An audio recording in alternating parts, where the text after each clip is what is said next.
মা লক্ষ্মী হলেন হিন্দুদের একজন বিশেষ দেবী। তিনি ধন সম্পদ, আধ্যাত্মিক সম্পদ, সৌভাগ্য ও সৌন্দর্যের দেবী। তিনি বিষ্ণুপত্নী। মা লক্ষ্মী 6টি বিশেষ গুণের অধিকারী। তিনি ভগবান বিষ্ণুর শক্তি ও উৎস। ভগবান বিষ্ণু যখন রাম ও কৃষ্ণ রূপে অবতার গ্রহণ করেন, তখন মা লক্ষ্মী সীতা, রাধা ও রুক্মিণী রূপে তাদের সাথে সঙ্গিনী হন। পদ্মের উপর আসন লক্ষ্মীকে আধ্যাত্মিক ও অনাদির শক্তির প্রতীক হিসাবে গণ্য করা হয়। লক্ষ্মীর হাতের প্রহরণ শুভ শক্তির প্রতীক, যা অশুভ শক্তির বিনাশ করার জন্য ব্যবহৃত করা হয়।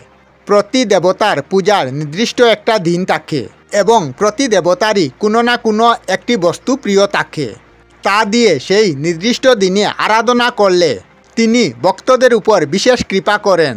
সেই হিসাবে সপ্তাহের বৃহস্পতিবার দিন হলো মা লক্ষ্মীর আরাধনার জন্য নির্দিষ্ট। কিন্তু কেন বৃহস্পতিবার দিনটি মা লক্ষ্মীর দিন বা মা লক্ষ্মীর পূজার জন্য নির্দিষ্ট করা হয়েছে? উত্তরটি জানার জন্য ভিডিওটি শেষ পর্যন্ত সঠিকভাবে দেখুন। জ্যোতিষশাস্ত্র মতে বৃহস্পতি গ্রহ খুবই শান্ত বা মহৎ গ্রহ হিসাবে স্বীকৃত।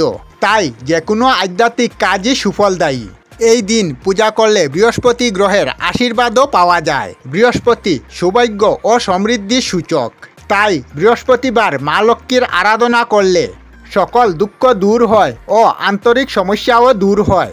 এছাড়াও যদি কোনো বৃহস্পতিবারে পূর্ণিমা হয়, সেই দিন যদি কোনো রমণী উপবাস থেকে মা লক্ষ্মীর পূজা করেন, তাহলে ঘরে ধন সম্পত্তির পূর্ণ হয় এবং সকল সমস্যার সমাধান হয়। তবে কেন বৃহস্পতিবার দিনটি মা লক্ষ্মীর পূজার দিন হিসাবে প্রচলিত হয়েছে, তা নিয়ে নানা অলৌকিক গল্প প্রচলিত আছে। তার মধ্যে একটি হলো, একদিন পূর্ণিমার রাতে নারদ ঋষি মা লক্ষ্মী ও নারায়ণের কাছে বৈকুণ্ঠে গিয়ে মর্তের মানুষের দুঃখ কষ্টের কথা বললেন। মা লক্ষ্মী তখন নারদ ঋষিকে বললেন, মানুষের কুকর্মই দুঃখ কষ্টের কারণ। এরপর নারদের অনুরোধে মা লক্ষ্মী মানুষের দুঃখ দুর্দশা দূর করতে লক্ষ্মীব্রত প্রচার করতে এলেন মর্তে।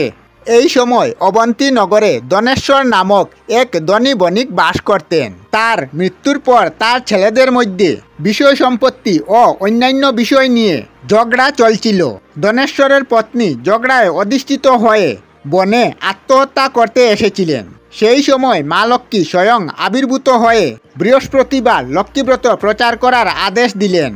এরপর ধনেশ্বরের স্ত্রী পুত্রবধূদের দিয়ে বৃহস্পতিবার লক্ষ্মীব্রত করতেই তার সংসারে সকল দুঃখ মিটে গেল। ফলে লক্ষ্মীব্রতের কথা অবন্তীনগরে প্রচলিত হলো। একদিন অবন্তীর সদবারা যখন লক্ষ্মীব্রত পালন করছিলেন, এমন সময় শ্রীনগরের একজন যুবক এসে তাদের ব্রতকে ব্যঙ্গ করল, যার ফলে মা লক্ষ্মী তার উপর ক্ষুব্ধ হলেন। যার ফলে সে তার সকল ধন সম্পত্তি হারিয়ে অবন্তীনগরে ভিক্ষায় লাগলো। তারপর একদিন সে সদবাদের লক্ষ্মী পূজা করতে দেখে অনুতপ্ত হলে মা লক্ষ্মীর কাছে ক্ষমা চাইল। সেই দিনটাও ছিল বৃহস্পতিবার। মা লক্ষ্মী তাকে ক্ষমা করে তার সকল ধন সম্পত্তি ফিরিয়ে দিলেন। এইভাবে সমাজে বৃহস্পতিবার মা লক্ষ্মীর ব্রত প্রচলিত হলো। প্রতি বৃহস্পতিবার শুদ্ধ বসনে তার আরাধনা করলে অর্থলাভ ও ব্যবসায় উন্নতি হয়, মনমতো চাকুরি লাভ হয়, সুখ সমৃদ্ধি ও শরীর নিরোগ থাকে। বৃহস্পতিবার তাই মা লক্ষ্মীর বার হিসাবে প্রচলিত রয়েছে। বৃহস্পতির উন্নতির জন্য হলুদ পুকরাজ, হলুদ সুতা ধারণ করা হয়। অনেকে আবার সারা বছরের প্রতি বৃহস্পতিবার মা লক্ষ্মীর পূজা করে থাকেন।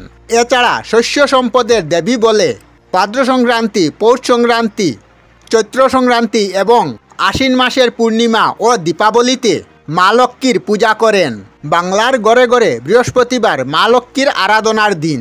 এই দিনে মা লক্ষ্মীর পূজা করলে চঞ্চলা লক্ষ্মী হন অচলা। তাই শুদ্ধ আচারে মা লক্ষ্মীর পূজা করা হয়। মা লক্ষ্মীকে আমরা ধন সম্পদের দেবী হিসাবে মনে করি। কিন্তু এইটুকু শুধু মা লক্ষ্মীর পরিচয় নয়, তিনি জ্ঞান ও সচ্চরিত্র দান করেন। এক কথায় মা লক্ষ্মীর পূজা করলে শারীরিকভাবে সুন্দর ও চরিত্রবান হন। শুধুমাত্র পূজার দিন নয়, প্রতিদিন মায়ের পাতার চিহ্ন আঁকা হলে ভালো। প্রতিদিন না পারলে বৃহস্পতিবার অথবা শুক্রবার লক্ষ্মী পূজা থাকলে তা অবশ্যই পূজা করা ভালো। মা লক্ষ্মীর পূজার কিছু নিয়ম আছে।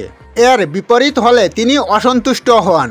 মা লক্ষ্মীর পূজার সময় কখনো ঘণ্টা ব্যবহার করবেন না। পূজার সময় তুলসী পাতা নিবেদন করবেন না, কিন্তু নারায়ণের পায়ে আবার তুলসী পাতা দিতে পারবেন। তিনি আবার তুলসী পাতাতে সন্তুষ্ট হন। মা লক্ষ্মীর পূজার সময় অবশ্যই আলপনা আঁকবেন।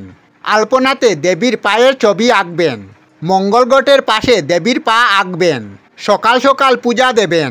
চেষ্টা করবেন স্টিলের বাসনের বদলে পিতল, কাঁসা, তামা বা মাটির বাসন ব্যবহার করতে। এইসব নিয়ম মানলে দেবী খুবই সন্তুষ্ট হন। আমরা আমাদের চ্যানেলে সব ধরনের ভিডিও আপলোড করি, যেমন ব্লগ, নিউজ, কুকিং ভিডিও, ধার্মিক আলোচনা ইত্যাদি। যদি আপনারা এই ধরনের ভিডিও দেখতে পছন্দ করেন তাহলে এই চ্যানেলটি নিশ্চয়ই সাবস্ক্রাইব করবেন। আমি আপনাদের সাথে বিদায়ক না, আজকের মতো বিদায় নিলাম। আর ভিডিওটি ভালো লাগে লাইক, শেয়ার ও কমেন্ট করবেন। ভিডিওটি সম্পূর্ণ দেখার জন্য অশেষ ধন্যবাদ।